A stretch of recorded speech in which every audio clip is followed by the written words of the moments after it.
Hello à tous et bienvenue pour une nouvelle vidéo, en tout cas pour ma première vidéo, première critique, et ça va être consacré aujourd'hui à Requiem for a Dream.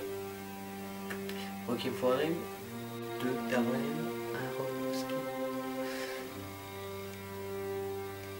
Aronofsky.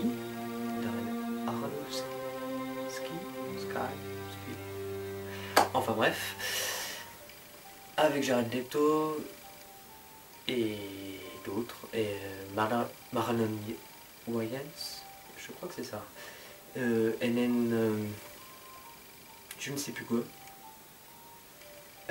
Burstein, ce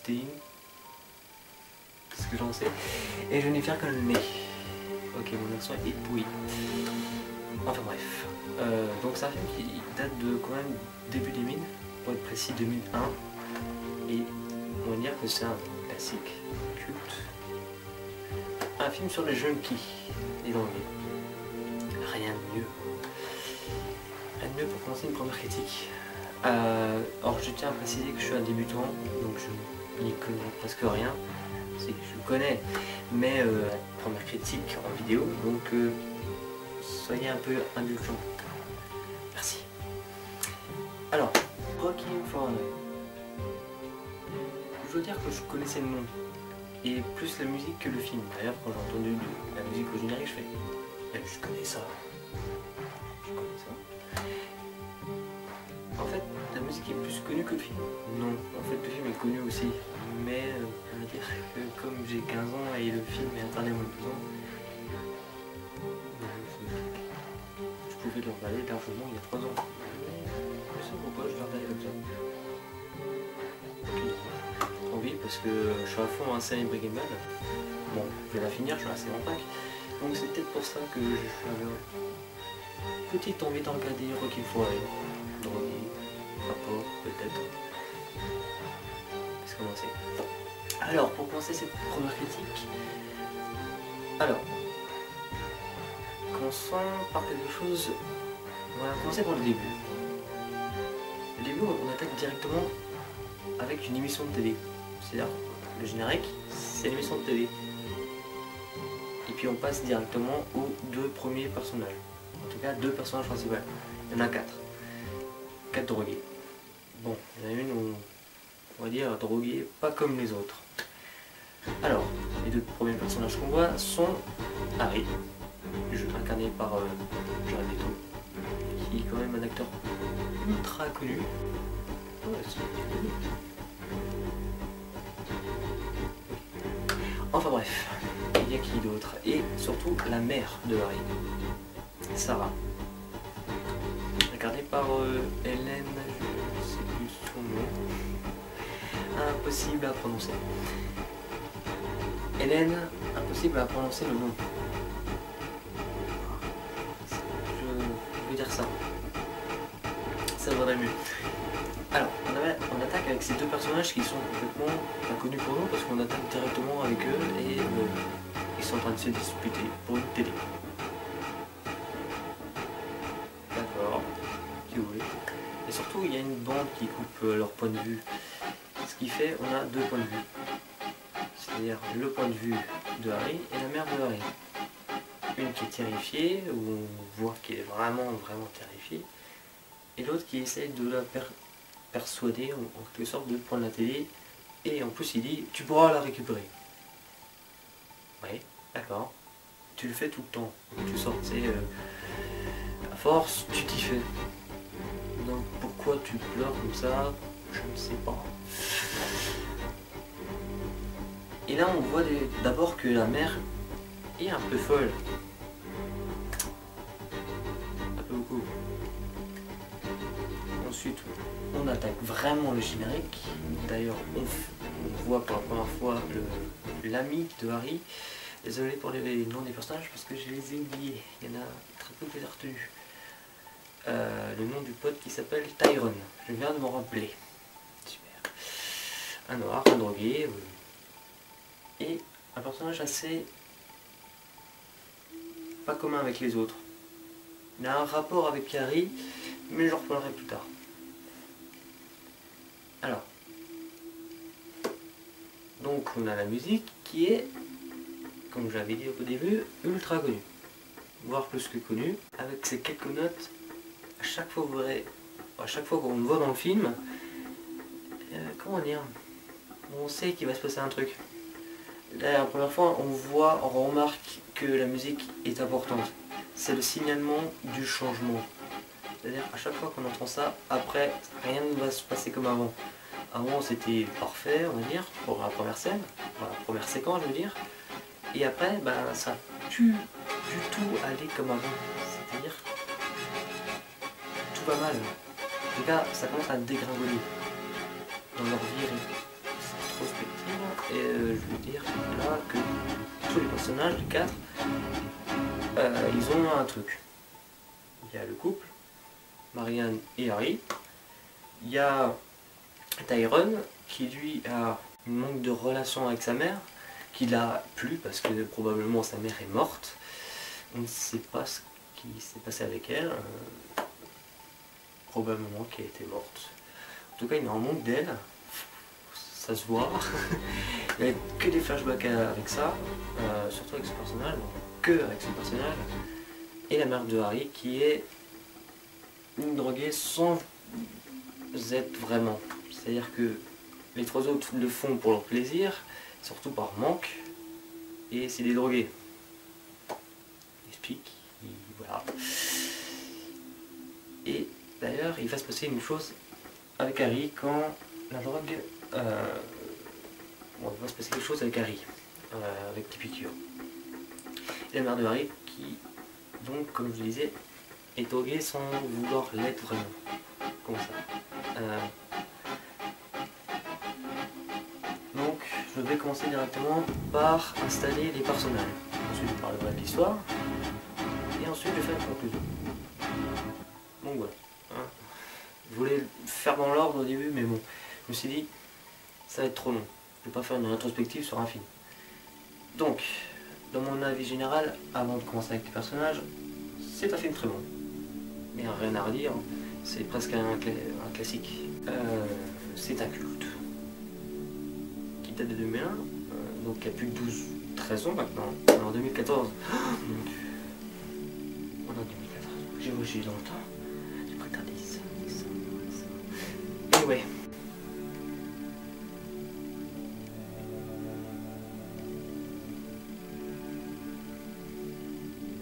Le scénario est très très bon. Trop bon. C'est ça le problème, c'est que j'ai trouvé aucun défaut, ou très peu de défauts. Bon, il y a un défaut sans l'être vraiment. Mais bon, j'en reparlerai tout de suite d'ailleurs. Ouais, je vais en parler tout de suite, c'est le moment ou jamais. Le coup de téléphone.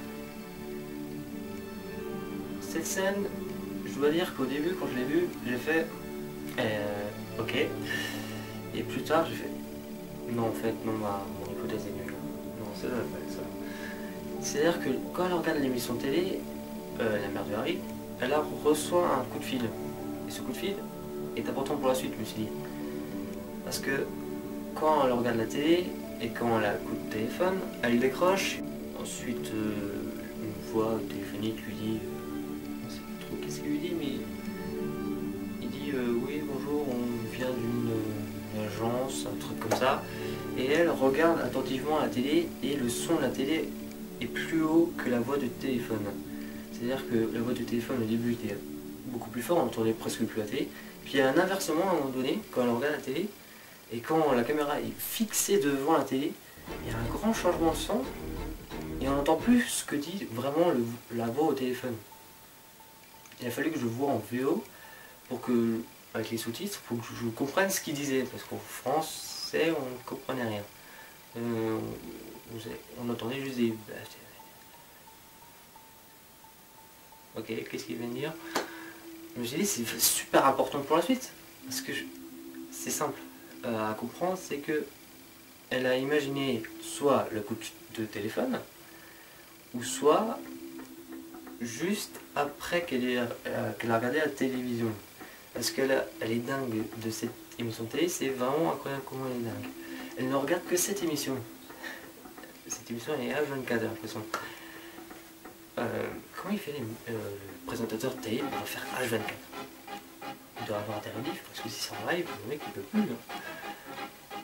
Alors, elle a imaginé ces coups de téléphone. Comment l'a fait? Comment expliquer? C'est ce qui va suivre après ce qu'elle a regardé à la télé. C'est-à-dire après le plan de séquence ou le plan fixe devant la télé, on revient sur elle et la voix du téléphone dit non, je ne vends rien, c'est pour la télé. Alors là, elle reprend vite le téléphone. Vous avez gagné, vous êtes déjà inscrit, vous avez gagné, pas besoin de faire autre chose, c'est bon, vous vous inscrivez, il n'y a pas de problème. J'ai fait, ouais, elle est en train d'imaginer le coup de téléphone là. Mais plus tard, on voit qu'en fait, elle reçoit un papier pour s'inscrire. Pour soit, elle a imaginé aussi le truc d'inscription, ça trouve c'était une pub. Je ne sais pas. Donc j'ai vite enlevé cette hypothèse et ça serait vraiment très... Et pour la suite, je trouve que ça aurait été beaucoup plus logique parce qu'elle devient vraiment folle à la fin. C'est-à-dire qu'elle va même aller voir l'émission de télé, aller à l'émission de télé, quoi. Pas vraiment au plateau, mais je veux dire, aller à l'immeuble où ils font l'émission de télé. Enfin, on sait pas trop, mais voilà. C'est-à-dire qu'on a le point de vue d'elle, on n'a pas vraiment le point de vue des autres personnes qui, par exemple, sont dans l'immeuble où il y a l'émission de télé. Ça se trouve, c'est pas l'émission de télé du tout, c'est juste un salon de coiffure ou je ne sais quoi. Ça se trouve, depuis le début, elle imagine une émission de télé. L'émission de télé n'existe pas, c'est dans sa tête. Il y a plusieurs preuves face à ça. C'est-à-dire, à chaque fois qu'elle regarde l'émission de télé, il y a toujours un truc qui est en rapport avec elle, avec les moments qui se passent avec elle. Par exemple, quand elle commence son régime, elle a vraiment envie de manger, elle a vraiment faim, elle a vraiment envie de manger de tout et n'importe quoi. Elle regarde plusieurs fois le frigo, elle pense même à de la viande, ou des gâteaux, ou je ne sais quoi. Elle devient folle.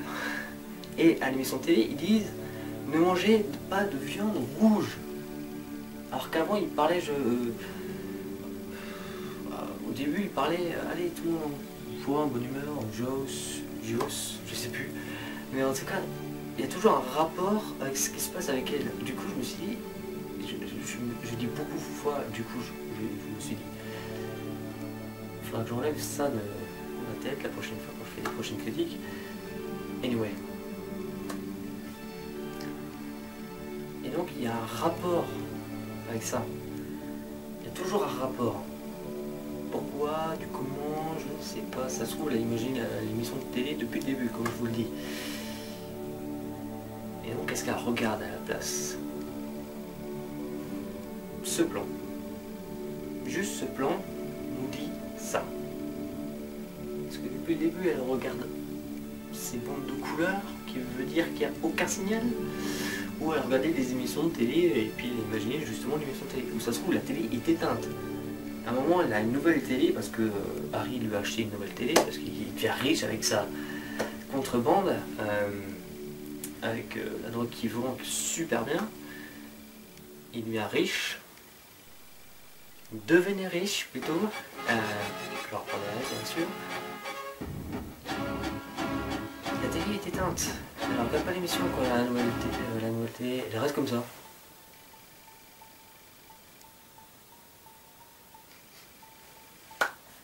Oh bah, voilà.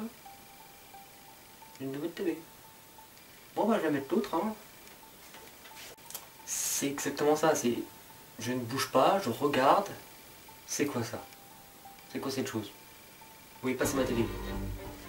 Qui a pris ma télé? Qui? Je veux un coupable. Toi. Toi. Je ne sais pas. Il y a plein de choses des questions sans réponse. Soit je cherche trop compliqué, ou soit c'est pas assez recherché justement.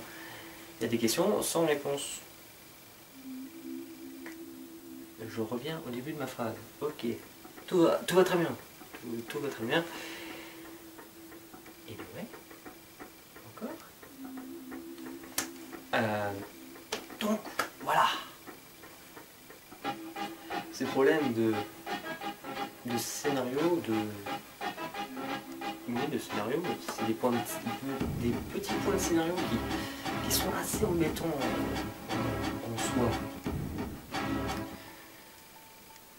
Il n'y en a pas d'autres dans ma tête là pour l'instant, mais ça va peut-être venir après. Donc ensuite, le prochain personnage. Je reviens après avec les scénarios, les mises en scène, tout ça. D'abord les personnages, parce qu'il y a des choses à dire sur ces personnages, parce que ce film est vraiment très réussi. Niveau personnage et façon de filmer, parce qu'il y a vraiment tous les genres dans la réalisation. Et les personnages sont vraiment bien cherchés, bien trouvés. On voit que celui qui a écrit, on a mis du temps. Il a surtout à bien réfléchi, à bien mis bien en ordre, à bien trouver les caractères de chaque personnage. Et le jeu d'acteur est réussi aussi. Sinon, ce serait pas comme ça le film. Le jeu d'acteur est important aussi, mais le caractère aussi. Les personnages, je parle, pas de l'acteur. Aussi le caractère de l'acteur, parce qu'on dirait Shia LaBeouf. Vous voyez le genre de personne. Alors, Harry. Pas Harry Potter. Harry. Il est né Harry de Spider-Man. Je t'ai vu, non? Non, pas ce Harry. Juste Harry. Ok. Se calme. Se calme. Pose-toi, ça va pour tout. Pourquoi je chuchote? Je ne sais pas. Ça se trouve, vous m'entendez pas. Je ne sais pas. Cherchez. Revenons au début. Vous êtes d'accord? Alors, Harry. J'ai au final été appelons Harry. Harry. C'est Harry. Un drogué qui est fou d'amoureux de Marianne. En fait, elle s'appelle Marion, mais il l'appelle Marianne. Ma belle Marianne, par exemple, le personnage qui viendra plus tard. Dont j'oublie le nom aussi. Parce que je m'en foutais royalement. Pour être honnête, ce personnage, je peux pas le blairer. Le acteur d'ailleurs est très réussi pour ce personnage. Il est fou d'amoureux de Marianne. Et inversement. Au début c'est comme ça. Et à la fin, c'est tout le contraire.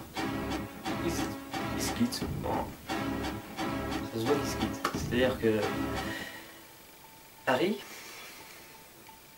rêve d'elle sur un pont. Quand il se drogue. Ou quand il se réveille dans un hôpital. Oui, c'est possible. Il rêve qu'elle est devant pas un pont, quelque chose devant la mer, ouais, je sais plus où elle est située, je vois plus trop la scène en fait, pour être honnête, c'est pas un pont. Enfin, je vous montre la scène, si je vous dis pas, je ne sais plus. En tout cas, on la voit de dos, Harry court vers elle, et d'ailleurs on n'entend rien de ce qu'il dit au début. Il court vers elle, et elle se retourne, il se regarde, et il sourit, et puis il y a son rêve s'arrête quand l'ami d'Harry, donc Tyrone, arrive. Et à la fin, on revoit le même rêve, sauf qu'elle n'est pas devant, elle n'est pas dans son rêve, elle n'est pas de dos, elle n'est pas là. Et lui, il panique, Marianne, et il tombe dans le vide. Il tombe. Littéralement, on peut pas dire plus par moi. Alors, les personnages arrivent, donc il faut amoureux d'elle, et il a une piqûre, en fait, il s'est piqué. Une seringue peut-être abîmée. En tout cas, une grosse tache noire vraiment dégueulasse. Qu'est-ce qu'il fait ce... cet idiot, c'est le cas de dire, il se pique avec. Peut-être pour se sentir mieux, il s'est dit, ah, bah, si je fais peut-être ça, j'irai mieux après. C'est de la drogue. Et bon, la drogue, c'est un médicament. Médicaments, drogue, mère de Harry. Oh, mon Dieu, tout est lié. Oui, parce que la drogue pour la mère d'Harry, c'est pas la drogue par la piqûre ou de l'enfant bleu. Non, c'est des médicaments pour maigrir. C'est pas vraiment des médicaments pour maigrir, mais c'est des drogues pour arrêter de manger, pour plus avoir envie de manger, et surtout qui changent votre vie normale, C'est-à-dire, vous voyez votre vie en accéléré ou en lent. Au début, elle est vraiment accélérée. On voit qu'elle bouge partout. Il y a vraiment une belle scène où on voit qu'elle est multipliée partout, qu'elle bouge hyper vite sans accélérer. Ça, c'était super bien fait. Et là, on remarque, oui, elle est super vite, elle est en accéléré. Surtout qu'elle a chaud aussi. Hein. Alors, elle en transpire. Du coup, c'était pour ça qu'elle a maigri aussi. Et elle doit prendre 3 médicaments. Orange, bleu, et rouge, ou vert, je ne sais plus. En tout cas, 3 médicaments de différentes couleurs, différentes doses aussi. D'ailleurs, à un moment, on voit, si je me trompe, non, je me trompe, comme ça, mental. Donc elle se drogue, sans le remarquer vraiment. D'ailleurs, Harry lui dit que c'est de la drogue. Et bon, elle écoute pas. Pourquoi elle prend ces médicaments pour maigrir, vous me direz?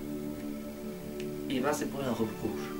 Parce que comme je vous ai dit au début, elle veut absolument participer à l'émission depuis qu'elle regarde peut-être l'émission.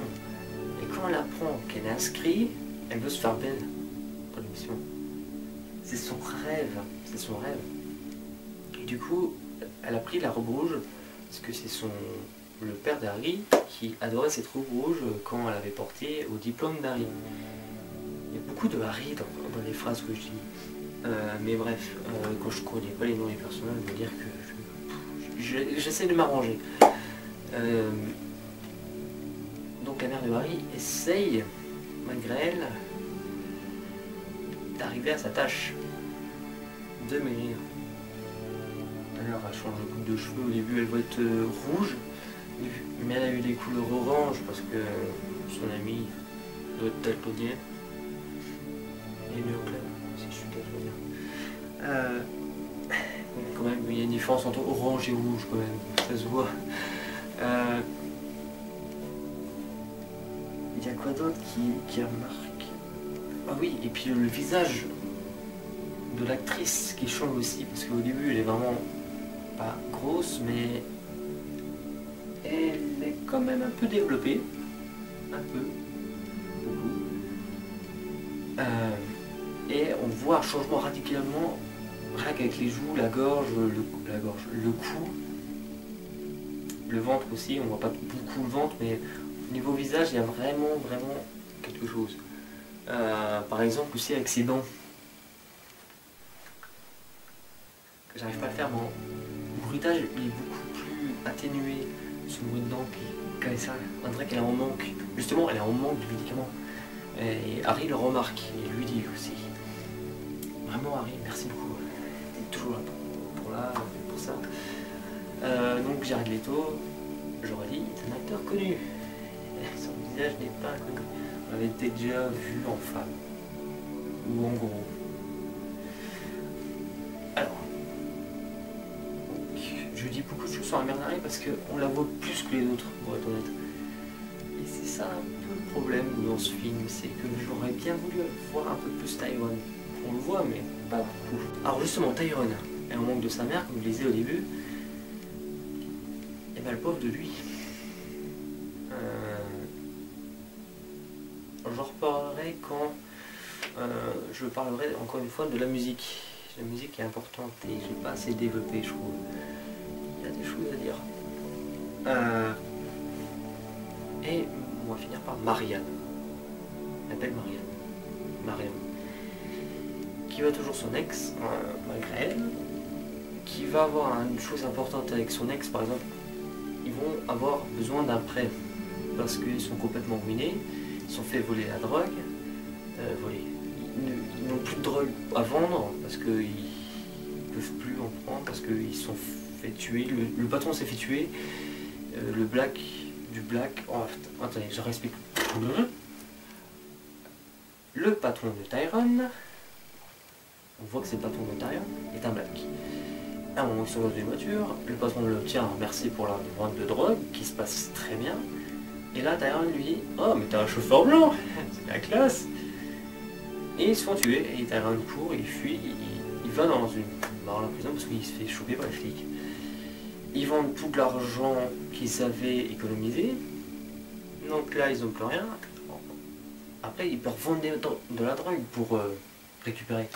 Le problème, c'est que les gens qui vendaient les drogues à Tyrone et Harry ne veulent plus. Du coup, Harry et Tyrone sont dans la merde. C'est le cas de le dire, parce qu'ils peuvent plus vendre de drogue et gagner de l'argent. C'est des passeurs, on va dire, en fait, Harry et Tyrone. Ils vivent de ça. Et quand ils ont leur drogue, la meilleure drogue qu'ils avaient avant, merde. Et donc ils trouvent une solution au problème rapidement. Lex. Rien qu'avec sa tête, on peut pas le blairer ce mec. Et donc elle se prostitue.